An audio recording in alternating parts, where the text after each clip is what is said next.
आज से स्टार्ट करेंगे ठोस अवस्था।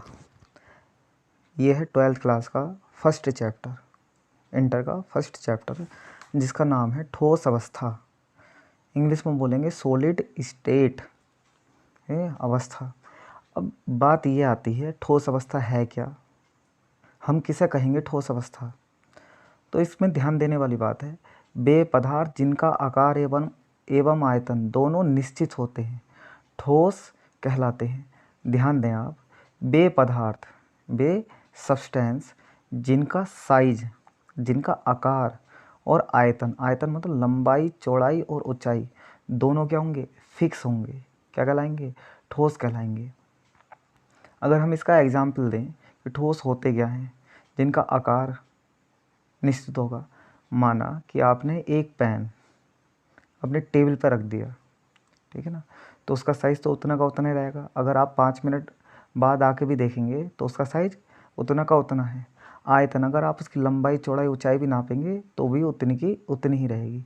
या आप एक लोहे का क्यूब, ठीक है ना, या किसी भी धातु का क्यूब रख दें, आप उसे 2 घंटे बाद, 4 घंटे बाद, 2 महीने बाद, 4 महीने बाद, 1 साल बाद भी देखेंगे तो उसका आकार और आयतन दोनों क्या होते हैं, फिक्स होते हैं, जब तक हम कोई बाह्य बल ना लगाएं, उसके अंदर बाह्य रूप से कोई चेंज ना करें, जब तक उसका आयतन और आकार दोनों क्या रहेंगे, निश्चित रहेंगे। तो डेफिनेशन क्या हुई, वे पदार्थ जिनका आकार एवं आयतन दोनों निश्चित होते हैं ठोस ठोस कहलाते हैं। इसका उदाहरण हो जाएगा जैसे पत्थर, लकड़ी, बर्फ़।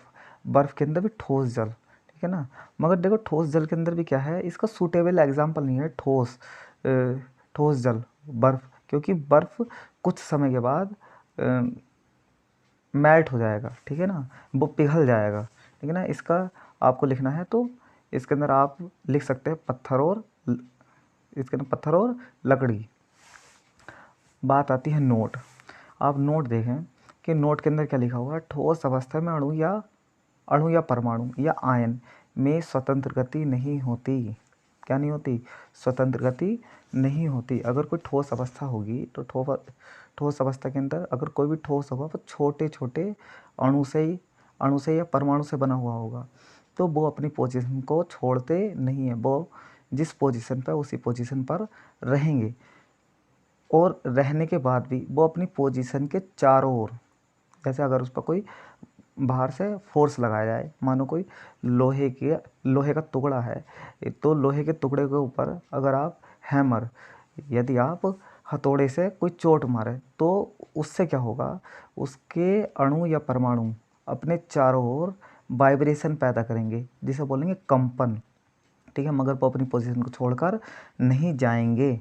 तो हम कह सकते हैं कि ठोस अवस्था में अणु या परमाणु या आयनों में स्वतंत्र गति नहीं होती, ये फिक्स होते हैं, सिर्फ अपनी पोजीशन के चारों ओर क्या करते हैं, चारों ओर वाइब्रेशन करते हैं। हम बोलेंगे कि अपने चारों ओर ये कंपन करते हैं।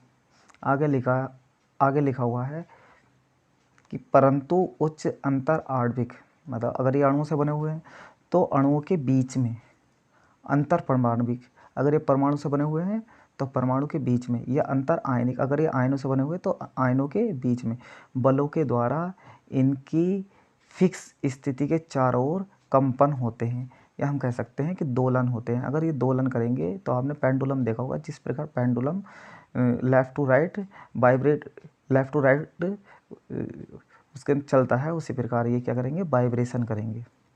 तो हमें इतना सीखने को मिला इसके अंदर कि ठोस अवस्था में अणु या परमाणु, चाहे वो जिससे भी बना हो, चाहे अणु से बना हो, परमाणु से या आयनों से, उसके अंदर स्वतंत्र गति नहीं होती, परंतु उच्च अंतराण्विक, उच्च अंतर परमाण्विक या उच्च अंतर आयनिक बलों के द्वारा उनकी स्थिति फिक्स होती है और अपनी स्थिति के चारों ओर वे कंपन करते हैं, या हम कह सकते हैं कि दोलन करते हैं। आपको डेफिनेशन याद रखनी है, ये तो मैंने नोट आपको नॉलेज के लिए लिख दिया। आपको डेफिनेशन क्या याद रखनी है, वे पदार्थ जिनका आकार एवं आयतन दोनों निश्चित होते हैं ठोस कहलाते हैं। इसके बाद आ जाता है ठोस अवस्था के लक्षण, इसके क्या कैरेक्टरिस्टिक है, इसके क्या क्या लक्षण हैं। देखो लक्षणों के अंदर आप अच्छाई और बुराई दोनों लिख सकते हैं, ठीक है ना।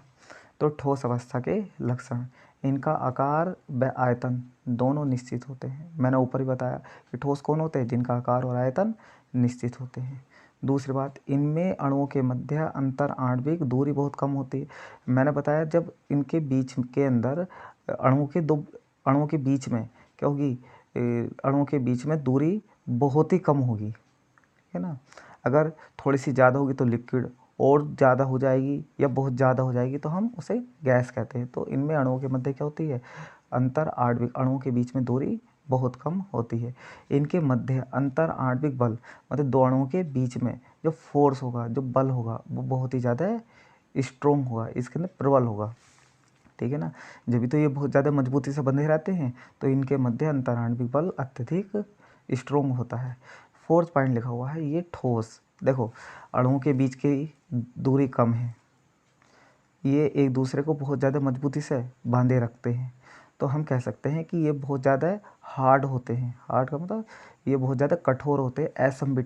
असंपीड़ित का मतलब होता है जिनको दबाया नहीं जा सकता हो, ठीक है, जिनको बहुत ज़्यादा दबाया नहीं जा सकता हो, ये असंपीड़ित होते हैं, इनको दबाया नहीं जा सकता।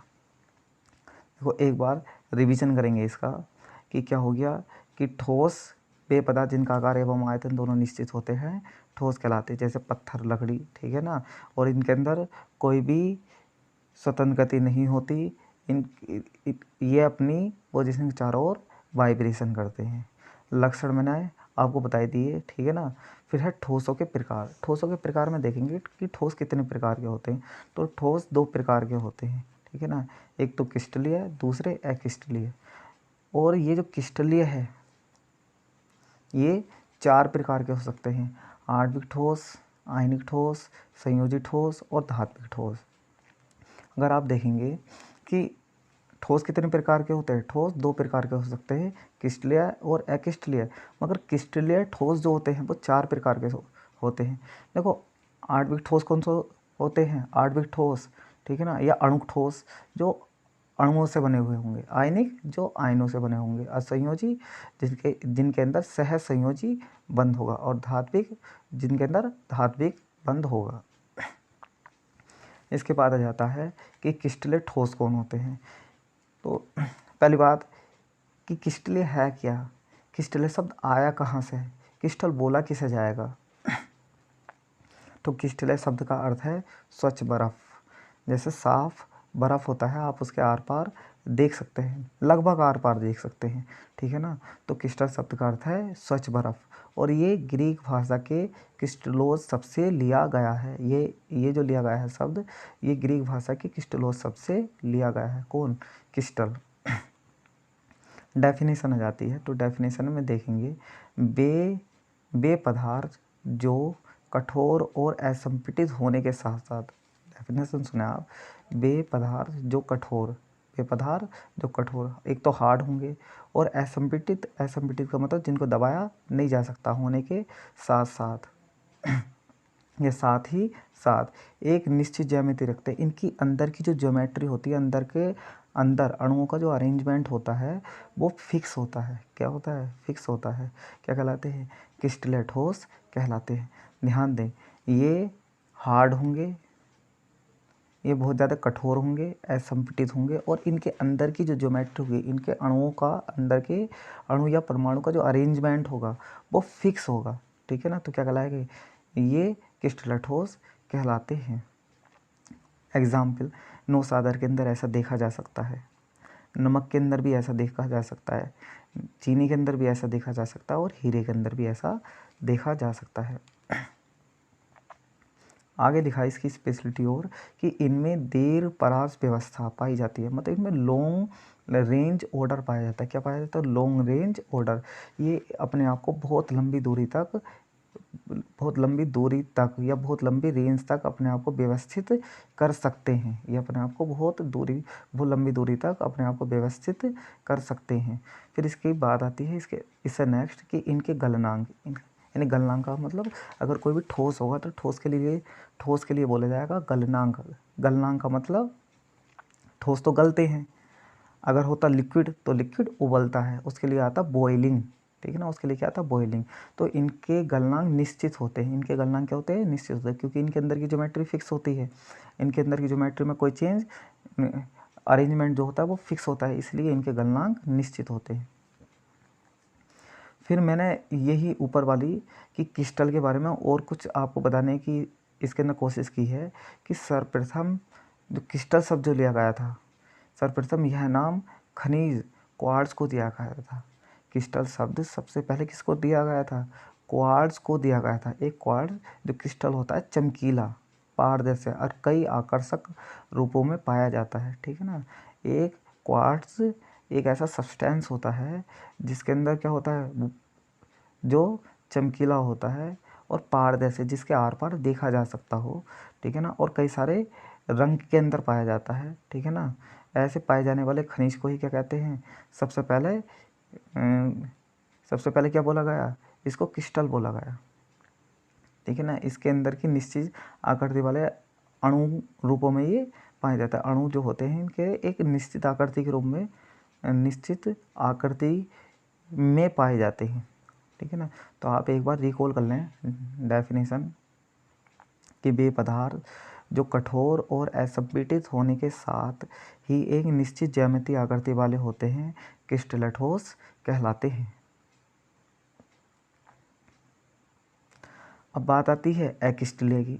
तो वे पदार्थ जिनमें निश्चित आकार क्या होगा, निश्चित होगा, ये होंगे दृढ़ होंगे और ये हार्ड भी होंगे, ये कठोर भी होंगे, परंतु निश्चित ज्यामिति नहीं होती। इनके अंदर इनके अंदर परमाणु का या अणु का अरेंजमेंट क्या नहीं होने का है, निश्चित नहीं होने का है। क्रिस्टल के अंदर क्या होता है, निश्चित होता है। अक्रिस्टल के अंदर क्या नहीं होता, निश्चित नहीं होता। एक बहुत बड़ा डिफरेंस है, दोनों में अंतर है कि आकार भी निश्चित होता है, ये भी कठोर होते हैं। क्रिस्टल भी कठोर होता है, आकार भी निश्चित होता है, और क्रिस्टल की ज्यामिति निश्चित होती है, परंतु अक्रिस्टल की ज्यामिति निश्चित नहीं होती। एग्जाम्पल किस किस का दे सकते हैं, उदाहरण जैसे कांच हो गया, रबड़, मोम, स्टार्च, प्लास्टिक इत्यादि, नहीं। तो देखो कांच हुआ, रबड़ हुआ, मोम हुई, ठीक है ना। तो कांच के अंदर क्या है, कांच के अंदर तो उसके अंदर एटम होंगे, उनके अंदर कोई एक फिक्स ज्योमेट्री नहीं होगी, क्या नहीं होने की, फिक्स ज्योमेट्री नहीं होने की है, ठीक है ना। और अगर आप इससे ऊपर देखते तो हीरे के अंदर क्या पाई जाती है, हीरे के अंदर एक फिक्स ज्योमेट्री पाई जाती है। अब बात आ जाती है क्रिस्टलीय तथा अक्रिस्टलीय ठोसों में अंतर। अगर हम दोनों में अंतर देखें तो difference between crystalline and amorphous solid, ठीक है ना। इसके अंदर क्रिस्टलीय को क्या बोलेंगे, जो क्रिस्टलाइन, अक्रिस्टलीय को क्या बोलेंगे, एमॉर्फोसिस, ठीक है ना।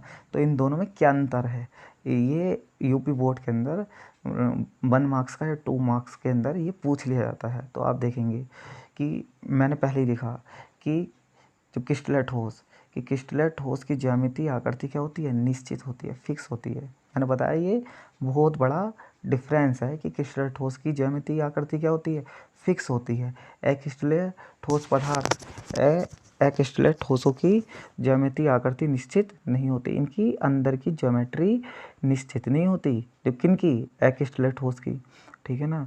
दूसरी बात, इसके ना क्रिस्टल के अंदर क्या, इनमें दीर्घ परास व्यवस्था पाई जाती है। ये एक लंबे ओडा तक, बहुत लंबे रेंज तक क्या कर सकते हैं, अपने आप को व्यवस्थित कर सकते हैं। अक्रिस्टलीय कौन होते हैं, इनमें लघु परास व्यवस्था पाई नहीं जाती, ये अपने आप को बहुत लंबे रेंज तक अपने आप को व्यवस्थित नहीं कर सकते। दूसरी बात, क्योंकि जो क्रिस्टल के अंदर एक निश्चित ज्योमेट्री होती है, इसलिए इनके गलनांक क्या होते हैं, फिक्स होते हैं, निश्चित होते हैं। जबकि अक्रिस्टल के अंदर इनकी ज्योमेट्री निश्चित नहीं होती, तो इनके गलनांक क्या होते हैं, निश्चित नहीं होते। वास्तव में क्रिस्टल को ही वास्तविक ठोस कहते हैं। तो ये 4th पॉइंट लिखा हुआ है कि यह वास्तविक ठोस कहलाते हैं। कौन वास्तविक ठोस कहलाते हैं, क्रिस्टल। और अक्रिस्टल कौन होते हैं, अक्रिस्टल होते हैं आपके छद्म। तो छद्म का मतलब तो धोखा, ठीक है ना। लगते ठोस है मगर ठोस नहीं होते। अति शीतित द्रव होते हैं, सुपर कूल, जिन्हें बहुत ज़्यादा ठंडा किया जा सकता हो, ठीक है ना, बहुत ज़्यादा ठंडा किया जा सकता हो, ठीक है ना, वो क्या कहते हैं, अति शीतित द्रव। फिफ्थ पॉइंट आ जाता है। फिफ्थ पॉइंट के अंदर देखेंगे कि क्रिस्टल ठोस विषमदैर्शिक होते हैं। तो विषमदैर्शिक का अर्थ क्या हो गया? विषमदैर्शिक का मतलब अगर आप इसके अंदर किसी भी डायरेक्शन में जाएंगे तो आपको टेम्परेचर, ठीक है ना, इसका अलग मिलेगा। वैद्युत का चालन हर डायरेक्शन में आपको अलग देखने को मिलेगा, जो किसके अंदर? क्रिस्टल के अंदर। जबकि अक्रिस्टल के अंदर ऐसा नहीं होता। अक्रिस्टल के अंदर ऐसा नहीं होता, ठीक है ना। आप अक्रिस्टल के अंदर किसी भी डायरेक्शन के अंदर देखेंगे, वैद्युत चालन देखेंगे, ठीक है ना, तो वैद्युत चालन हर डायरेक्शन में क्या मिलेगा? सेम मिलेगा। और एक बात और बतलाते हैं कि विषमदैर्शिक और समदैर्शिक की अगली नेक्स्ट वीडियो के अंदर डेफिनेशन भी है, वहाँ इसे और अच्छे से एक्सप्लेन मैं आगे चल के करूँगा, ठीक है ना। तो आप पहले इतना देखें, ठीक है ना। मैंने शॉर्ट वीडियो इसलिए बनाई कि आप पहले इसे देख लें, आपका टाइम भी कम वेस्ट होगा, ठीक है। आपको थोड़े टाइम में ज़्यादा फ़ायदा मिलेगा। अगर मैं लंबी वीडियो बनाता तो वो आप बोर हो जाते, ठीक है ना। तो इसलिए मैंने एक छोटी सी वीडियो बनाई है, पहले आप इसे देखें। अगर आपको कोई इसके अंदर समस्या हो तो आप इसके वीडियो के नीचे कमेंट कर सकते हैं।